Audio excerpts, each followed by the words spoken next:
Hello, it's Peter Wright and Kathleen Beauvais with another episode of the Yakking Show, your source for everything on health and wholeness. First, let's introduce co-host Kathleen. Hi, Kathleen. How are you today? I'm doing great, Peter. Thank you. And thank you also very much for tuning in to our show. We so appreciate having you with us. And we have a very special guest with us today. We're very privileged to welcome Erica Hoke to the show. Hello, Erica. How are you? Hello, Peter. Hello, Kathleen. Thank you so much for having me today. Doing good. Wonderful. Now, Erica is an author, publisher, and holistic fertility coach who stands at the forefront of guiding women through the infertility path. She uses holistic methods aimed not just for improving your physical health, but also enriching your mental, emotional, and environmental well-being. Today, she's here to yak with us about using natural methods to increase your fertility. Let's just jump right in, Erica. I've read somewhere that infertility in recent years has become an issue of epidemic proportions.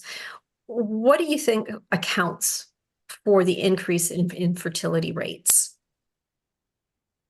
Yeah, so like you said, the World Health Organization has deemed infertility as common now. Worldwide, it's deemed as a common condition. And I can't speak specifically about why that might be, but I can make some educated guesses. There's a lot of, say, contamination in our food sources and also in our personal care products that are, by government standards, hormone and endocrine disruptors. And so when you have those combinations of things, it's just a big biological burden. And we're seeing that, worldwide. Wow. Yeah. Wow. So, Erica, is that affecting men as well as women? It is, Peter. I'm so glad that you asked that because, many, many times clients and women out there, they think that this is purely just a female problem, right? If you can't get pregnant. But the truth is that a third of all infertility is male factor infertility. Hmm. And I see people all the time who have not just been on the infertility journey for a short period of time, but an extended period of time, and their partner has never been tested. And that's very discouraging because that, for a number of different reasons, but to have the burden just on the, physical health of the woman is not the correct approach. So a third is female infertility, a third is male factor infertility, and then a third is unexplained infertility, which is really, my wheelhouse and where I sit in helping, helping women with their Hmm. infertility journey. I'm just going to follow up on that. Surely, for any practitioner, and I'm excluding you on this one, any health expert who goes on treating a woman for an extended period and making money out of it, unless it's in a free health like Canada, surely that's unethical to not ask questions about the male. Well, you'll have to decide for yourself whether it's ethical or unethical, but it's not the only thing. Let's just say that it's not the only oversight. There is kind of a fast and furious approach to the reproductive endocrinology industry, and there's not a lot of time taken to comb through the woman's, the couple's health history and things like that. Like Mhm. from a consumer standpoint, that you would assume that those things would happen, right? Mhm. But that's not the case, and it's not the only thing that gets overlooked. There's many, many tests that get overlooked, and it surprises people. Hmm. It surprises me, and I'm going to put my head on the block and say it's downright unethical. I've been a farmer for most of my life, and if I had beef cattle and I also bred horses, and if you have in horses a couple of mares that don't get pregnant, you say, well, let's test the stallion because it's almost certainly going to be. If it's one mare, it might be the mare, but it's more than one, it's a Yeah. stallion. So. To me, it's logical that if a problem goes on for a period, look at all the factors, not just one. Anyway, I don't want to go Yeah. off on my own personal high horse. It frightens me what you have to say there. Back to you, Kathleen. So Erica, through the course of our lives, as you've mentioned, we've been exposed to widespread toxicity from foods we eat to even the air that we breathe. So Sure. how can somebody reverse course here and get rid of the toxins to enable them to have have a baby? And how long should this process take? Yeah. So, like you said, it is reversible. And I think that this is a good place to interject my story because a lot of women out there are facing infertility. And like myself, they think of IVF as a backup plan. Well, I was 35 years old. I had a lot of conditions. I had a lot of reproductive health conditions, diagnosis, however you want to say it. I actually had 7. Each of them individually could have and potentially should have kept me from getting pregnant along with my age. So I'll just name a few. I always forget a couple, but I had a stage 4 endometriosis, which is 4 out of 5. I had uterine fibroids, I had PCOS, I had thyroid disease, I had something called factor V Leiden, which is an often overlooked test, like we were talking about, Peter, which is a blood clotting disorder. And at 35, I thought, well, I've got all these things going on, but if all else fails, I'll do IVF, right? Nobody starts with IVF. And when we visited the reproductive endocrinologist, they told me that I had diminished ovarian reserve on top of that. So that just meant that I didn't have enough eggs for them to be able to give me medication to stimulate my ovaries so that I could have a retrieval for IVF. And they told me that I had less than a 1% chance of conceiving and that I would need donor eggs. That was at 35. Wow. So I'm going to do a big circle here. Sure. So I had my first child after my health changes and acupuncture, so diet lifestyle changes, along with a pretty rigorous acupuncture for fertility schedule. So I had my first son at 36. I had twins naturally without the assistance of reproductive medicine because it was not a choice for me.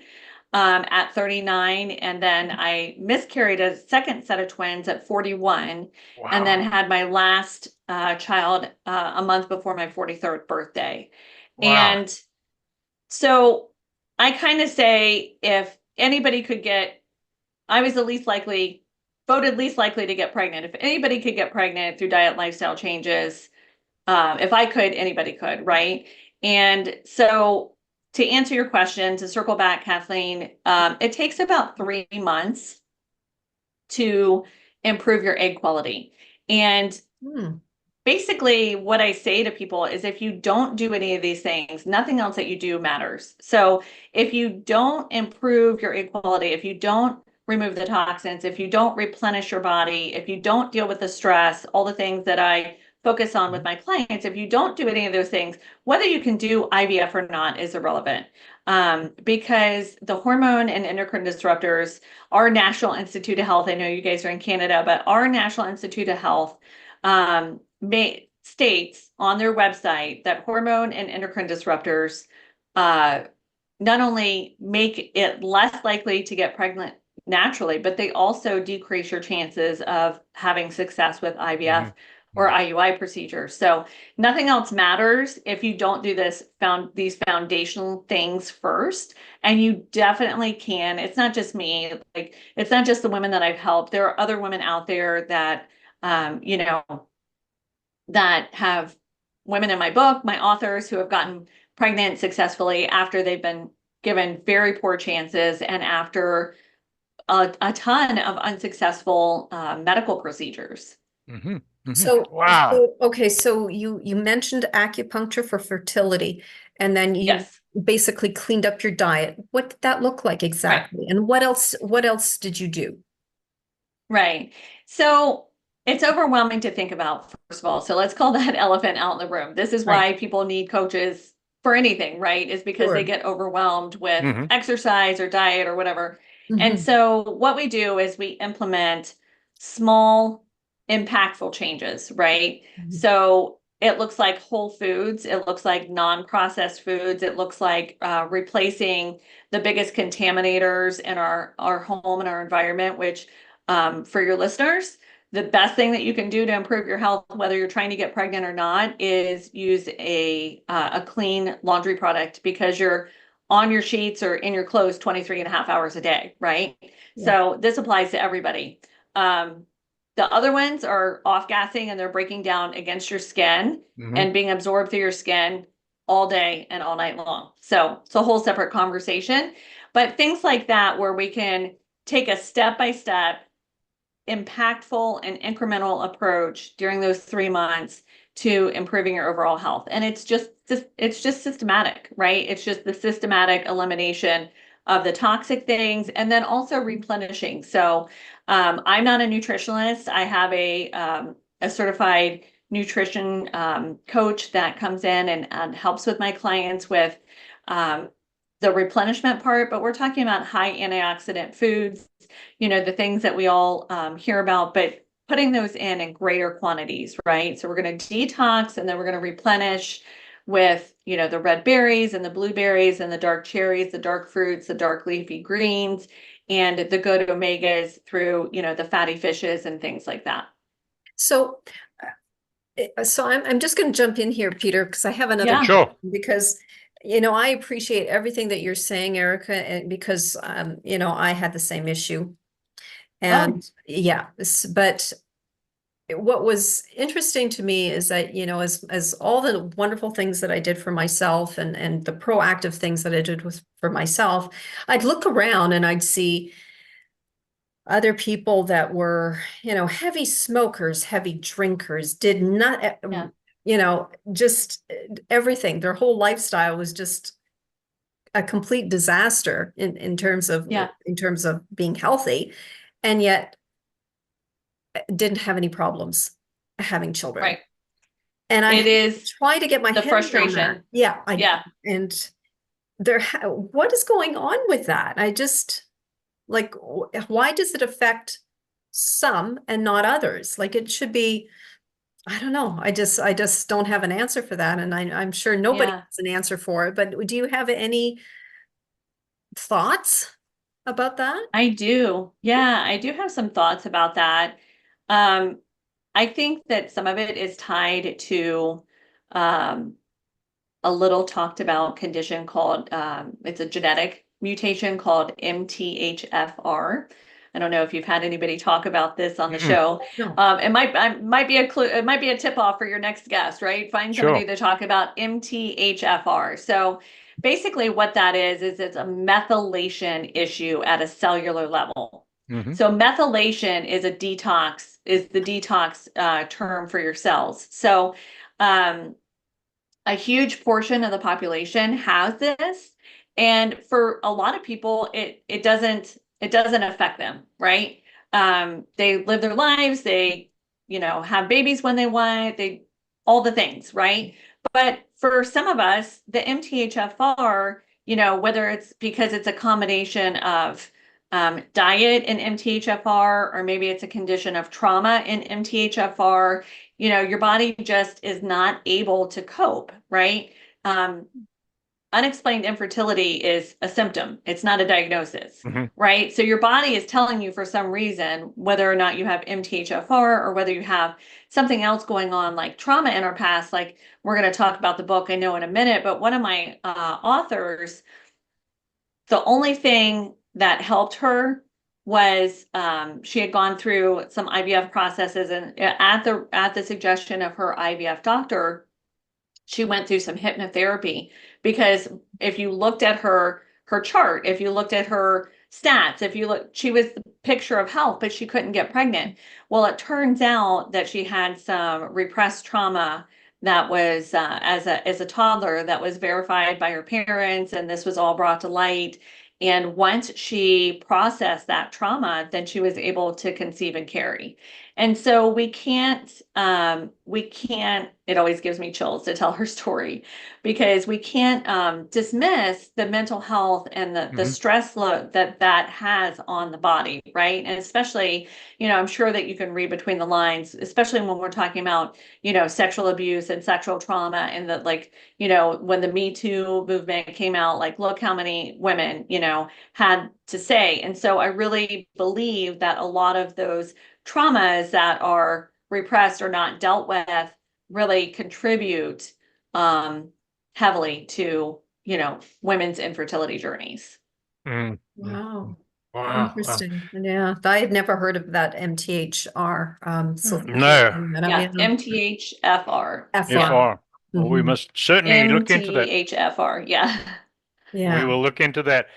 So, Erica, I'm going to make an observation and then ask a question as well. There's quite a strongly supported theory that the recent vaccines, which primarily were the COVID vaccines, have aggravated this rise in infertility levels.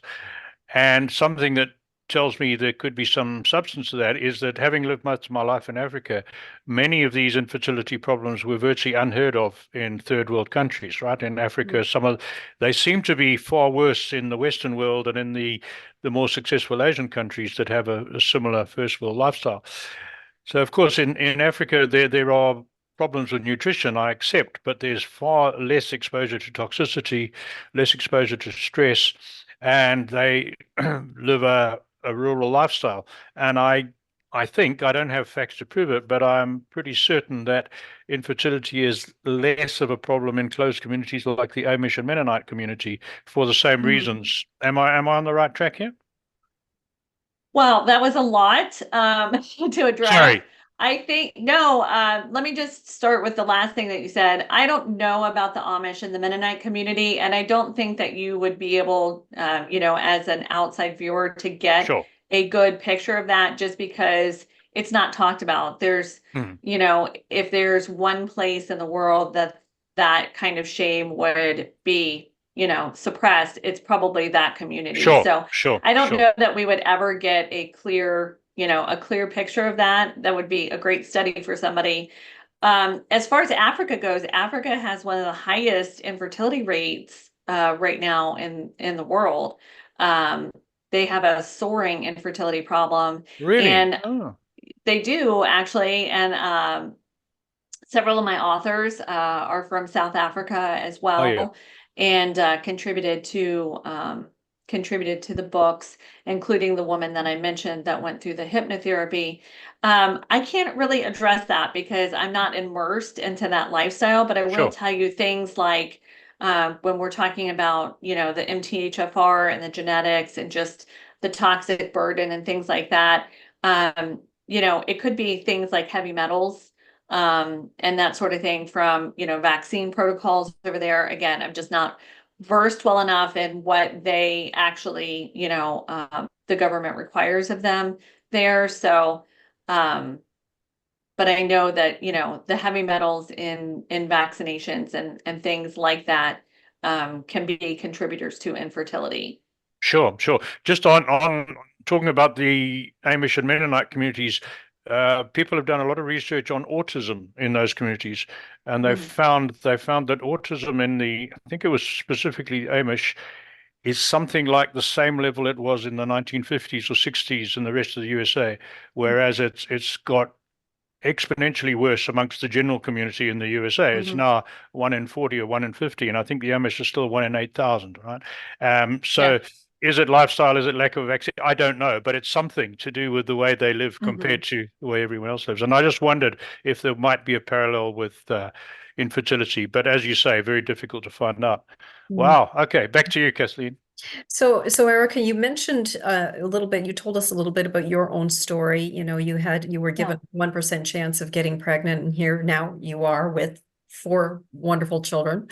So Mhm. what was the turning point in your fertility journey? Like, what was it? Is there something that you can pinpoint that you actually did that said, aha, this is what helped to turn me around? Yeah. I don't think that it was one thing. I Yeah. think after the shock of being told that I would need donor eggs wore Yeah. off, and I got really mad instead. Which is I kind of have a tenacious, resilient personality already, and I just thought, my husband and I, first of all, my oldest son is close to 16, so um the embryo adoption or the egg adoption at that point, it has changed dramatically since then. So it was really just on the fringe. Egg adoption was donor eggs was just really a little bit on the fringe. And we thought, I'm healthy. I look healthy.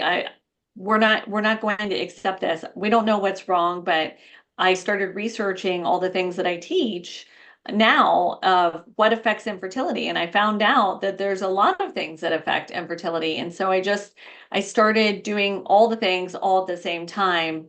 I was on, I had a hypothyroid diagnosis, but I was still symptomatic.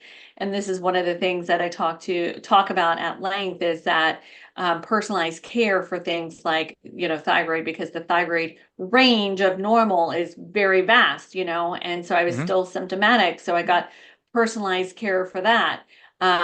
Every time I got pregnant, it was in that same window, which is very, very specific for me. I cannot be alone in that. So that would be a huge contributor. Dealing with my own emotional and physical trauma in the past through talk therapy and things like that. And I mentioned the acupuncture. And one of the things that I learned and that I did and that I teach is whole food supplements. So many times women are just told, take these 5, 10, 15, different supplements. And what they're taking is actually, because of the MTHFR, it's actually toxic to their body. It's actually making them sick. It's actually causing hormone disruption and dysregulation because your kidneys and your liver are what process all that. And if you're putting synthetic in and you're already having infertility problems and maybe you have this MTHFR or whatever, then you're just contributing to the problem. So, just trying to identify each and everything that was in my control, and addressing that to the best of my ability. Good. Wow. Yeah. So, what's the people listening to this and watching this that might be women, especially, might be worried about infertility? What's the first thing that you would suggest to them? The first thing to start researching or to start changing? Yeah. Well, Peter, the world is really changing a lot when it comes to infertility. Women historically have been marrying later, right? Hmm. But now, women who don't have a partner and who are looking to have a family, they're not waiting anymore to um, find a partner, get married. They're doing a lot of egg freezing now. That's kind of like the hot topic, is egg freezing. So I would say if you know right now, whether you're 22, 32, whatever your age is, if you know that you want to have a family, I would start down the path of getting a full hormone testing panel and looking into if freezing your eggs is an option for you, um, because it's available, more readily available now than ever for women to do that kind of proactive approach and not wait to find out, 10 years from now that they've had infertility all along because they have a lot of hormone problems. Right. But pardon me for this. This might sound like an ignorant question, but I'm only a male, but I'm going to ask it anyway. So a woman of 32 who doesn't have a partner but knows she wants to Yeah. have kids down the line, so she gets some eggs frozen. Mhm. Then what? Well, then they stay frozen until she's ready to start a family, whether that means independently and on her own or whether she, waits to find a partner. But basically the eggs do degrade with age and they do lessen in number. So those are Sure. the things that we're trying to halt by freezing, is just to provide more options. There's still no guarantee, but at least it improves your chances and it gives you more options.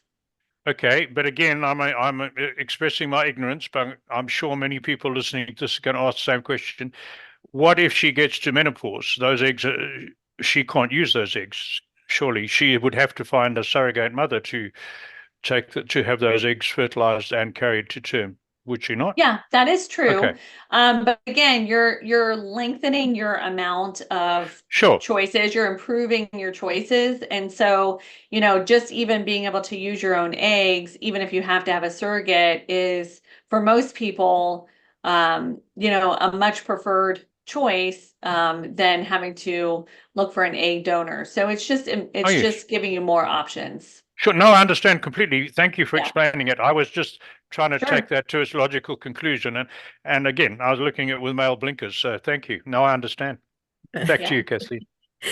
As a fertility coach, when Mhm. a couple comes to you or a woman comes to you for help, what initial steps do you go through to work with them? Well, I have a conversation with them to see if I have a 3-month program, like we talked about. That's what it takes to rehab the eggs and improve the egg quality and, Mhm. you know, take those micro steps to improve your diet and lifestyle. So I sit down and I talk to them about what they've already experienced on their infertility journey, um, and see what there is to improve, and make sure that the program also includes testing and all the other things that we talked about. So the detoxing and the replenishing, but we just talk about their personal experience, and then I empower them to talk to their doctors about the testing and that sort of thing. So it's really just it's a broad brush approach with a customized beginning to see if it's a good fit for them. Excellent. Okay. Peter? Good. Well, I think we're getting to the stage where we need to ask Erica about her book, Yes. Kathleen, and Yes. you By carry all on with means. that. By all means, Erica, tell us about the 4 books you've written. What are they? Give us more details about that. And how do people Yeah. how do people buy them? Okay, great. Yeah.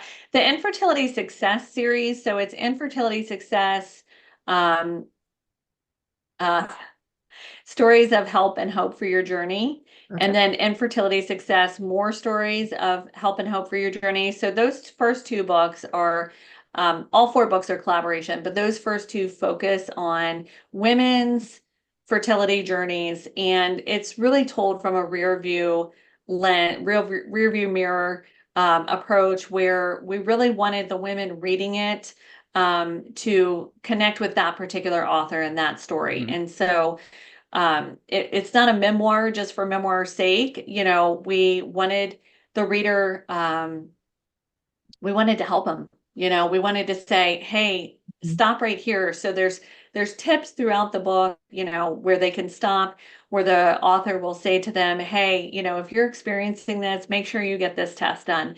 Make sure you ask this question. Make sure that you don't ignore this symptom. So each chapter is filled with those tips for books 1 and 2. And it's a variety of stories. Some women had just diet and lifestyle changes like myself. Some of them were with different variations. There's some embryo adoption, there's egg adoption, there's IVF stories. So it's a little bit of everything, so that women out there who aren't on social media, who don't have a support system, could pick up a copy of this book and feel connected with somebody's story in it. And then book 3 is when you go through infertility, and I don't know what your experience was, Kathleen, what your outcome was, but so often infertility affects type A personalities. And,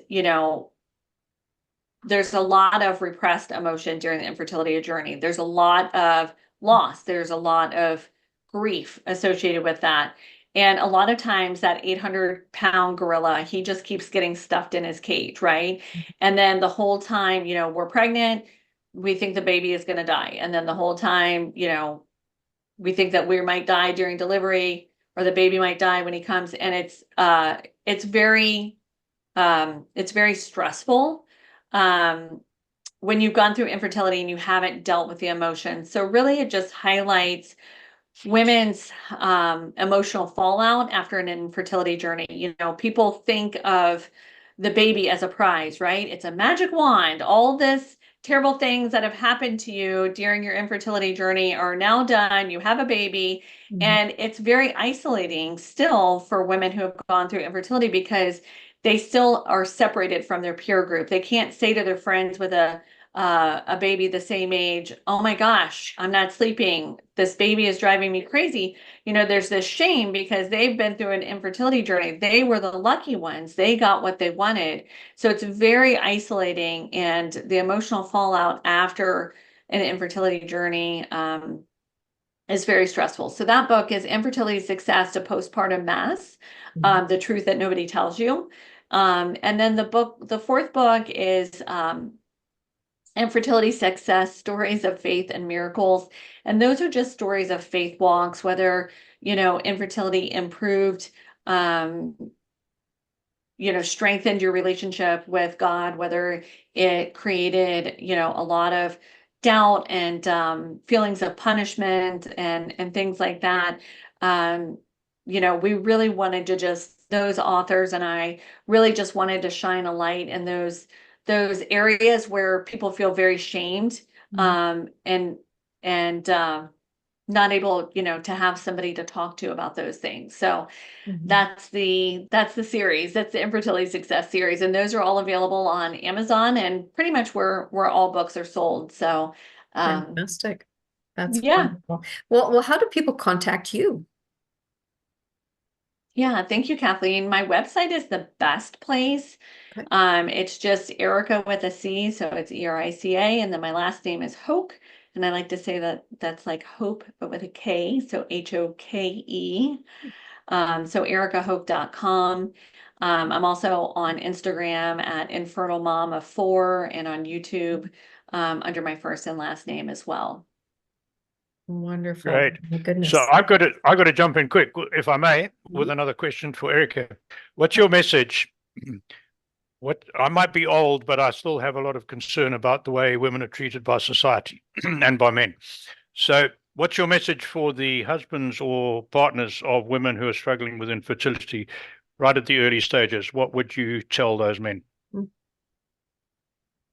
Yeah, well, I tell couples that having a plan really makes everything easier on both people. And what that looks like is talking about how many procedures, if we're going to do procedures, how many procedures do we have money for? Is adoption an option? Is an embryo adoption an option? And really just talking those things out and not, again, suppressing that feeling of like, well, we'll talk about that when we get there, because what ends up happening is it snowballs, and before you know it, you're way farther down the road than you wanted to be. But knowing that you're both on the same page, that you have an understanding of where you're going together, and sharing your feelings about if IVF doesn't work out, what are our options? Are we going to do embryo adoption? Are we going to do adoption? Instead of letting your partner wonder, if I can't give my husband a child, will he leave me? Which is a very common sentiment among women with infertility. Sure. So reassuring your partner that they are enough with or without children is just crucial. Just entering into the process with them emotionally and letting them know what your thoughts are, and just supporting them, of course, with your presence, at procedures and things like that. And getting tested yourself. Yeah, absolutely. There Right. are some men that refuse. So I'm sure. that is a big part of participating, is making sure that your health is the best. And that includes taking supplements, because again, there's a lot of male factor infertility, and just like women, there's a lot that men can do through health and diet and lifestyle to improve their fertility health. Good advice. Thank you, Erica. That's it for me. Back to you, Kathleen. Well, Erica, this was enlightening. Thank you so much for being on the show with us today. And thank you all so very much for tuning in once again. We so appreciated having you. If anyone is interested in being a guest on our show, please visit us at theyakkingshow.com. All you need to do is click on the contacts tab, where you will find a short application form, and we'd love to hear from you. So until next time, take care, everyone. Bye-bye. Bye.